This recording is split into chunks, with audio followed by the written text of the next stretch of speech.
There.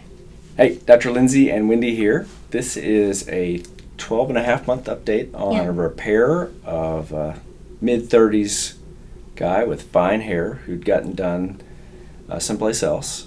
And he looked like this when he came in. And he's got kind of stringy hair. He has like thin hair, yeah. Yep.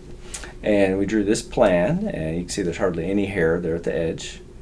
And then we did a nice 2,500 graft case on him, and he showed up at 5 months, and we did this video, which I already posted, but since he wouldn't let me do a video at 12 months, I'll put this up. So here he is at 5 months. Listen, Steve, what's the percentage you think it is? I don't know. So Steve is now 6 months to the day out from us fixing the front, and he got a hair transplant someplace else, and it just wasn't quite enough.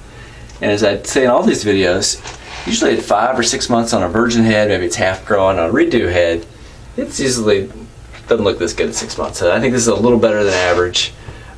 Steve, I don't have your face on here. What words of wisdom do you want to tell the audience? Just give it time. Don't, just be calm with it, be patient, and it's going to come in every couple of days. It gets better and better.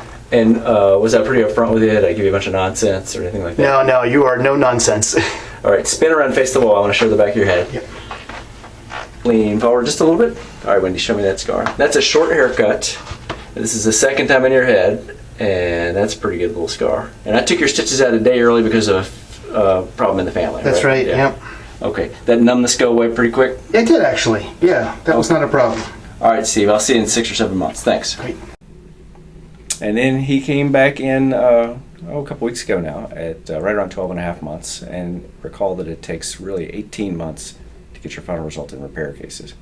So he's got a little bit more growing to do, but he looked great. Yeah, it looks very natural. It looks really good. And here's his before and afters right between us, and with fairly fine hair and a good color contrast. That's a good result. It doesn't look unusual. No, it doesn't look done. Looks unremarkable. That's our goal right here. Yeah. All right. If we can help you, please give us a call. Thanks.